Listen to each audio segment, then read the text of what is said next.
सुमन दिल्ली में रहती थी। उसके पापा चाट का ठेला लगाते थे। सुमन भी इस काम में अपने पापा का साथ देती थी। पापा, ये लो, सारे गोलगप्पे भी तैयार हो गए और पानी भी बना दिया। बस मीठी चटनी आप बना लो, मैंने हरी चटनी बना दी है। सुमन बेटिया, सारा काम तो तूने ही कर दिया। तू तो मेरी आदत खराब कर रही है बेटी। कुछ दिनों में तू ससुराल चली जाएगी तो तेरे बिना काम में बिल्कुल मन नहीं लगेगा। तेरी बहुत कमी खलेगी बेटिया। बस रो दिए।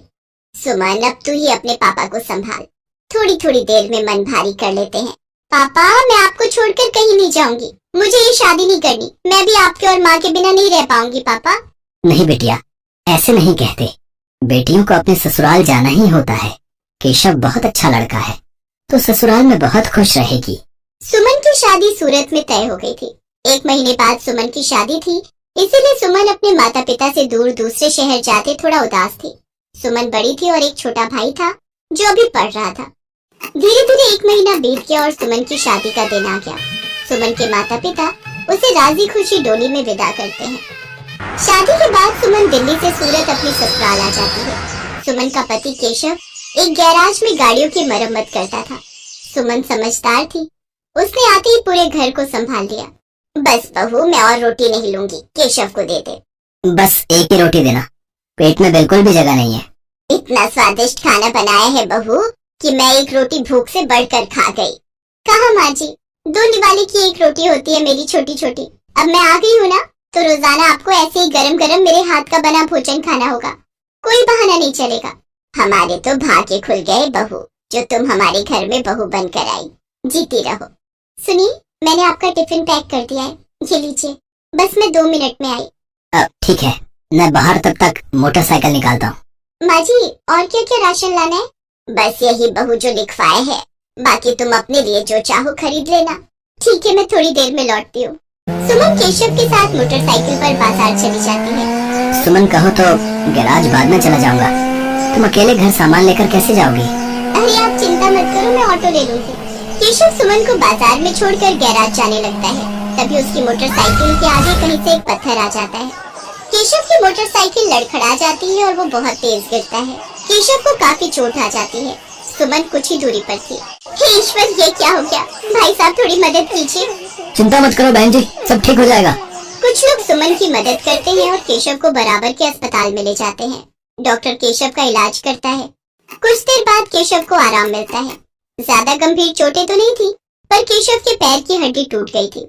2 दिन बाद केशव को छुट्टी मिलती है। माँ, मैं ठीक हूँ, बस पैर की हड्डी में ही तो फ्रैक्चर है। कुछ महीनों में मैं ठीक हो जाऊंगा, चिंता मत करो। अरे माँ हो ना बेटा, तू नहीं जानता, जरा सी खरोच भी बच्चे को आ जाए तो माँ का कलेजा निकल जाता है। और फिर तेरे तो इतनी चोट आ गई है।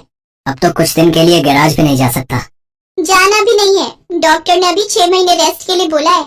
आप चिंता मत करो, पैसों की कोई तंगी नहीं आएगी। मैं कोई काम शुरू कर देती हूँ ताकि घर में थोड़े पैसे आते रहें। तभी सुमन के माता पिता भी दिल्ली से आ जाते हैं। सुमन ने उन्हें फोन पर केशव के एक्सीडेंट की बात बताई थी, जिसे सुनकर वो रह नहीं सके। अब दामाद जी, काम की कोई चिंता मत करो। सुमन ने मेरे से चाट बनाना बहुत अच्छे से सीखा हुआ है।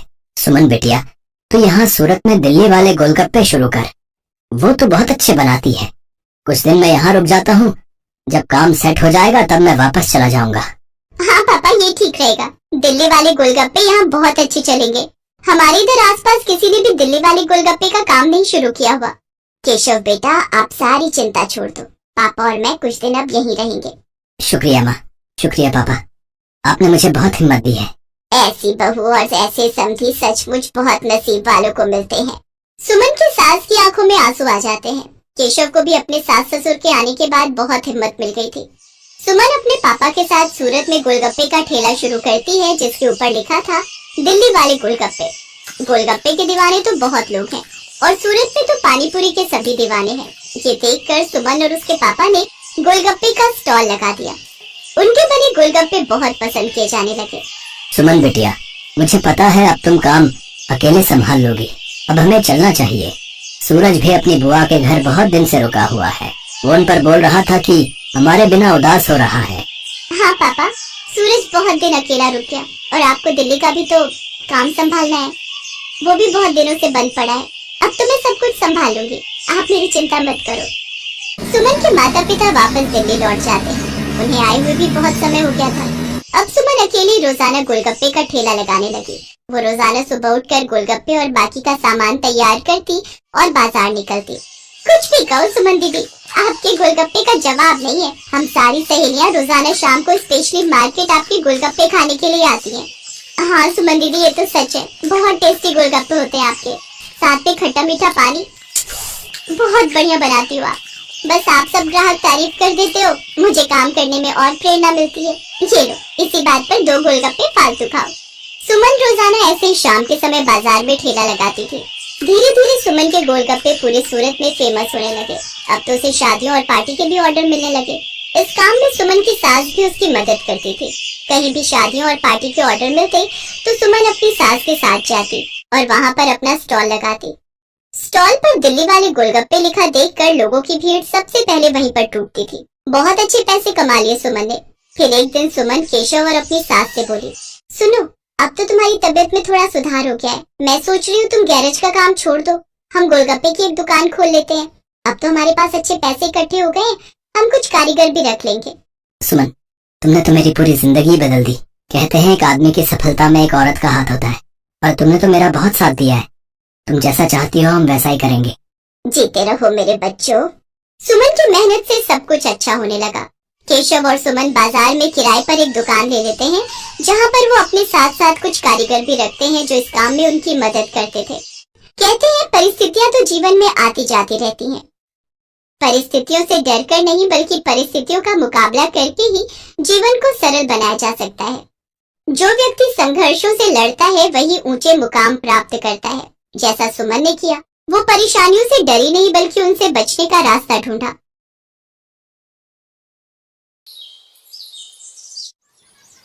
अरे भाई, कैसे दिए गोलगप्पे? 50 रुपए की प्लेट है। और एक प्लेट में कितने गोलगप्पे? 6 गोलगप्पे होंगे। और कितने? अरे बाप रे बाप, 50 के 6 गोलगप्पे, इतने महंगे। तभी सोचो तुम्हारी दुकान में भीड़ क्यों नहीं है। मुझे फालतू की भीड़ चाहिए भी नहीं। मेरे पास वही लोग गोलगप्पे खाने आते हैं जो इन्हें खाने के लायक हैं। और तुम लगता है यहाँ नए हो। दाम पूछने से पहले ऊपर लगा बोर्ड ही पढ़ लेते। दाम और नाम दोनों लिखे हैं। मेरा नाम मशहूर है और ये मेरे मशहूर गोलगप्पे हैं। एक एक गोलगप्पा इतना करारा है कि तोड़ो तो आवाज 1 किलोमीटर तक सुनाई दे। और पानी जैसा ग्राहक चाहे, पूरे 10 तरह की वैरायटी है मेरे पास पानी की। और ये देखो, ये है मेरे गोलगप्पों की असली जान, मेरा ये खास मसाला। हाँ हाँ, ये सब तो ठीक है, पर फिर भी 50 रुपए वाकई बहुत ज्यादा है। दाम तो यही है और यही रहेगा। अब तुम देख लो कि तुम मेरे गोलगप्पे खाने के लायक हो या नहीं। अरे ये क्या बात हुई? तुम ऐसे बात करते हो अपने ग्राहक से? नहीं, ग्राहक से तो नहीं, पर जो फालतू मेरा वक्त बर्बाद करे उससे मैं ऐसे ही पेश आता हूँ। चलो अब आगे बढ़ो और कोई सस्ता गोलगप्पे का ठेला ढूंढो। मशहूर ऐसा ही था। ये बात तो 100% सच थी कि वो गोलगप्पे बहुत ही अच्छे बनाता था, लेकिन इस बात पर उसे घमंड भी बहुत था। मशहूर का मानना था कि उसके पास हुनर और किस्मत दोनों का साथ है, इसीलिए उसे पूरा यकीन था कि उसका काम कभी मंदा पड़ ही नहीं सकता। और वास्तव में ऐसा हो भी रहा था। मशहूर के पास भले ही ग्राहक कम थे, लेकिन उनसे ही वो अच्छा खासा मुनाफा कमा लेता था। फिर कुछ दिनों के बाद, हाँ भाई, लाओ जरा गोलगप्पे तो लगाना। अरे तुम फिर से आ गए? रेट कम नहीं होंगे, पहले ही बता रहा हूँ। हाँ हाँ, मैं तुमसे कम करने को कह भी नहीं रहा हूँ। ऐसा करो, सिर्फ मुझे नहीं, इन सबको भी गोलगप्पे खिलाओ और इन सबके पैसे मैं दूंगा। हैं, पगला गए हो क्या? अब ऐसा करो, पहले पैसे रखो मेरे सामने, फिर बात करना। तुम भी ना बड़े शक्की हो। ये लो, ये रखे तुम्हारे पैसे। इतना कहकर सूरज ने पूरे 2000 रुपए मशहूर के सामने रख दिए। सूरज अपने साथ जिन लोगों को लेकर आया था वो देखने में ही गरीब लग रहे थे। मशहूर ने सभी को गोलगप्पे खिलाए, जिसके पैसे सूरज नहीं दिए। फिर सबके जाने के बाद, क्या बात है भाई, कोई लॉटरी वॉटरी लग गई है क्या? अभी तो नहीं लगी, पर जल्दी लगने वाली है। क्या मतलब? तुम्हें कैसे पता कि लॉटरी लगने वाली है तुम्हारी? क्योंकि निरंजन बाबा ने मुझसे ऐसा कहा है। वो बहुत ही बड़े सिद्ध बाबा है। उन्होंने मुझसे कहा है कि मैं जितने लोगों का पेट भरूंगा, वो भी बिना उनसे कुछ लिए, मेरी लॉटरी लगने के उतने ही चांसेस बढ़ जाएंगे। तुम भी निरे उल्लू हो भाई, हैं? बाबा जी ने तुम्हें गरीबों को खाना खिलाकर कुछ भला काम करने को कहा होगा। जितने पैसे तुमने मेरे गोलगप्पे खिलाने में खर्च किए, उतने में तो तुम पूरा भंडारा कर सकते थे। मैं जानता हूँ, पर मुझे इन लोगों को कुछ ऐसा खिलाना था जो इनके बस के बाहर हो। खाना तो कोई ना कोई इन्हें खिलाई देता होगा, पर तुम्हारे गोलगप्पे वो इनके नसीब में कहाँ से आते? और बाबा जी ने मुझसे यही तो कहा था कि जाकर किसी का नसीब बदलो, तो मैंने बदल दिया। अब देखना, मेरी लॉटरी जरूर लग जाएगी। मशहूर और सूरज बात कर ही रहे थे कि तभी सूरज का फोन बजने लगा। हेलो, हाँ भाई, क्या क्या तू सच बोल रहा है? सच में? वाह भाई, मजा आ गया भाई, मजा आ गया। तो मैं बस वहीं आ रहा हूँ, वहीं आ रहा हूँ। अरे अरे क्या हो गया, कहाँ भागे जा रहे हो? मेरी लॉटरी लग गई भाई, वो भी पूरे 10 लाख की। शुक्रिया भाई, शुक्रिया यार, बहुत शुक्रिया यार। सच में तुम्हारे गोलगप्पों की वजह से ये सब हो पाया। अच्छा अब मैं चलता हूँ, मैं फिर आऊंगा और अगली बार और ज्यादा लोगों को लेकर आऊंगा। तुम तैयार है ना? इतना कहकर सूरज वहाँ से चला गया, लेकिन मशहूर को सोचने पर मजबूर कर गया। मेरे गोलगप्पे ऐसा भी कर सकते हैं, मुझे तो पता ही नहीं था। अगर मुफ्त में मेरे गोलगप्पे खिलाकर इस लड़के की किस्मत खुल सकती है तो फिर मेरी क्यों नहीं। हाँ, अब से मैं भी लोगों के नसीब बदलूंगा। अब वो नहीं, बल्कि मैं खुद अपने गोलगप्पे लोगों को फ्री में खिलाऊंगा। अगले दिन मशहूर ने सबसे पहले अपने लिए एक लॉटरी का टिकट खरीदा और फिर उसके हाव भाव बिल्कुल ही बदल गए। साथ ही उसकी दुकान का बोर्ड भी अब गोलगप्पों की कीमत की जगह पर लिखा था बिल्कुल फ्री। मतलब वो सच में अब लोगों को मुफ्त में गोलगप्पे खिला रहा था। साहब, कभी सपने में भी नहीं सोचा था कि आपकी दुकान में खड़े होकर गोलगप्पे खा सकूंगा। भगवान आपका भला करे, आपकी खूब तरक्की हो, आप जो चाहो वो सब आपको मिले। मैं भगवान से यही प्रार्थना करूंगा। मशहूर को पहली बार किसी ने ऐसा कुछ कहा था। मशहूर को बहुत अच्छा लगा, लेकिन अब भी मशहूर के दिमाग में उसका खुद का फायदा पहले था। उस दिन अपने बनाए हुए सारे गोलगप्पे मुफ्त में खिलाने के बाद वो फौरन लॉटरी ऑफिस पहुंचा।